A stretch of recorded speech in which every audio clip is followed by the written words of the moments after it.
The Books Rainbow presents The Open Window written by H.H. Munro। यह कहानी एक ऐसी तेज और शरारती दिमाग की लड़की की है जो 15 साल की है लेकिन बहुत ही स्मार्ट है। अपनी स्मार्टनेस और शरारती सोच से वह लोगों को सरप्राइज कर सकती है या परेशान कर सकती है। इस लड़की का नाम वेरा है और यह बहुत कम ही समय में शरारत भरी कहानी बनाने में माहिर है। तो दोस्तों, इस कहानी की शुरुआत में हम देखते हैं कि फ्रैम्पटन नटल नाम के व्यक्ति वेरा के घर उसकी आंट मिसिस सेपल्टन से मिलने आते हैं। दरअसल मिस्टर नटल इस देहाती इलाके में घूमने के लिए आए हैं ताकि मिस्टर नटल अपनी नर्वसनेस, बेचैनी और ज़्यादा चिंता करने की समस्या से उबर जाएं। लेकिन मिस्टर नटल इस जगह पर किसी को नहीं जानते थे। मिस्टर नटल की बहन इस जगह 4 साल पहले रहती थी और कई लोगों से परिचित थी। इसलिए मिस्टर नटल की बहन ने मिस्टर नटल को कुछ पत्र दिए थे जो उन लोगों के लिए थे जिनसे मिस्टर नटल मिल सकें और जिनमें मिस्टर नटल का परिचय और उनके वहां आने का उद्देश्य दिया गया था, क्योंकि मिस्टर नटल की बहन जानती थी कि अनजान जगह पर मिस्टर नटल किसी से न मिलने जुलने के कारण ठीक होने के बजाय और ज़्यादा परेशान हो जाएंगे। अब हम देखते हैं कि मिस्टर नटल और वेरा, जो कि 15 साल की तेज तर्रार लड़की है, आपस में बातें कर रहे हैं। वेरा मिस्टर नटल को बताती हैं कि उसकी आंट मिसिस सेपल्टन कुछ देर में आ जाएंगी, तब तक वे उससे बातें कर सकते हैं। मिस्टर नटल कुछ ज़्यादा नहीं कह पाते और सोच रहे होते हैं कि मिसिस सेपल्टन का उनके साथ कैसा व्यवहार होगा। तभी वेरा पूछती है, क्या आप यहाँ बहुत सारे लोगों को जानते हैं?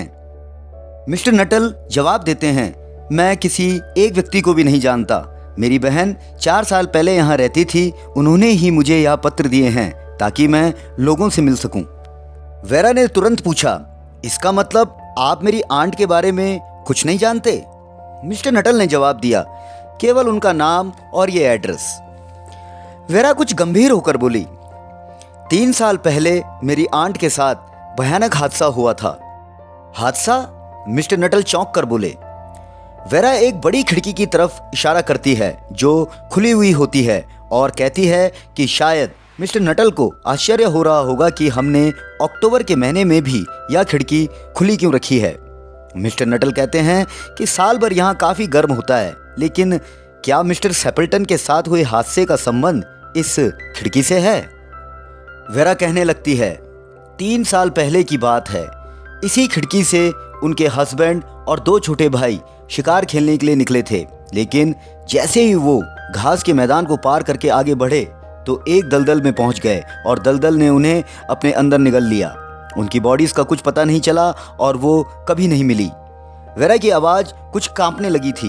वह कांपती आवाज़ में आगे कहती है, मेरी बदनसीब आंटी हमेशा सोचती हैं कि वो लोग किसी दिन इसी खिड़की से अपने कुत्ते स्पेनियल के साथ वापस आएंगे, इसलिए यह खिड़की हमेशा खुली रहती है जब तक कि शाम का अंधेरा ना हो जाए। वेरा उसी रहस्यमय अंदाज में आगे बोलती है, मेरी आंटी अक्सर मुझे बताती हैं कि कैसे उनके हस्बैंड और 2 भाई इस खिड़की से गए थे और उन्होंने उस समय क्या कपड़े पहने थे। वेरा मिस्टर नटल की ओर ध्यान देकर कहती है, आपको पता है, कभी कभी मुझे यह भयानक एहसास होता है कि वो लोग सच में इस खिड़की से अंदर आ जाएंगे। तभी वेरा की आंट मिसिस सेपल्टन कमरे में आ जाती हैं और मिस्टर नटल से कहती हैं कि वेरा ने मिस्टर नटल को बोर नहीं होने दिया होगा, जिसके जवाब में मिस्टर नटल कहते हैं कि वेरा बहुत ही इंटरेस्टिंग बातें करती है। मिसिस सेपल्टन मिस्टर नटल से कहती हैं, उम्मीद है आप इस खुली खिड़की की वजह से परेशान नहीं होंगे, क्योंकि मेरे हस्बैंड और 2 भाई शिकार खेलकर वापस आने वाले होंगे और वे इसी खिड़की से अंदर आते हैं। इतना कहने के बाद मिसिस सेपल्टन शिकार खेलने और शिकार के लिए चिड़ियों की कमी पर मिस्टर नटल से बातें करती हैं। दूसरी तरफ मिस्टर नटल के लिए ये सब आतंकित कर देने वाली स्थिति बन जाती है, क्योंकि वेरा ने इससे पहले उन्हें एक आतंकित कर देने वाली बात बताई थी। मिस्टर नटल बातचीत के टॉपिक को बदलने की कोशिश भी करते हैं और वो महसूस करते हैं कि मिसिस सेपल्टन का ध्यान उनकी बातों पर कम और खिड़की के बाहर देखने पर ज़्यादा होता है। मिस्टर नटल इसे बड़ा ही दुखद संयोग मानते हैं कि 3 वर्ष पहले आज के ही दिन मिसिस सेपल्टन के साथ दुखद हादसा घटित हुआ और इसी दिन वे उनसे मिलने आए हैं। मिस्टर नटल कहते हैं, डॉक्टर्स की आपसी सहमति से मुझे आदेश दिया गया है कि मुझे पूरा आराम और किसी तरह का मेंटल एक्साइटमेंट से भरा कार्य नहीं करना है, लेकिन मुझे क्या खाना है इसमें उनकी राय अलग अलग है। मिसिस सैपल्टन ने मिस्टर नटल की बात पर ज़्यादा ध्यान नहीं दिया और एकाएक उनके चेहरे के भाव बदलने लगे और वे चिल्लाई, ये लो आ ही गए, चलो अच्छा हुआ ये सभी सही वक्त पर आए, चाय का समय भी हो गया है। ये तो ऐसे दिख रहे हैं जैसे आंखों तक मिट्टी में धंसे हों। मिस्टर नटल कांपते हुए वेरा की तरफ घूमते हैं। वेरा खिड़की के बाहर एकटक देखे जा रही थी, उसकी आंखों में डर साफ दिख रहा था। मिस्टर नटल भी एक झटके से खिड़की के बाहर देखने लगे। उनको दिखाई देता है कि 3 लोग बंदूकों के साथ खिड़की की तरफ आ रहे हैं, उनके साथ उनका कुत्ता भी है। मिस्टर नटल अत्यधिक भयभीत हो जाते हैं और तुरंत अपना हैट और छड़ी उठाते हैं और बिना कुछ कहे वहां से तुरंत भाग जाते हैं। लो हम आ गए, मिसिस सैपल्टन के हस्बैंड बोले। वह व्यक्ति कौन था जो अभी अभी दौड़ कर गया है? मिसिस सैपल्टन आश्चर्य से बोली। वो अजीबोगरीब व्यक्ति मिस्टर नटल थे। वे केवल अपनी बीमारी के बारे में बातें कर रहे थे और जैसे ही तुम लोग आए बिना गुड बाय बोले ही भाग गए, जैसे कि उन्होंने कोई भूत देख लिया हो।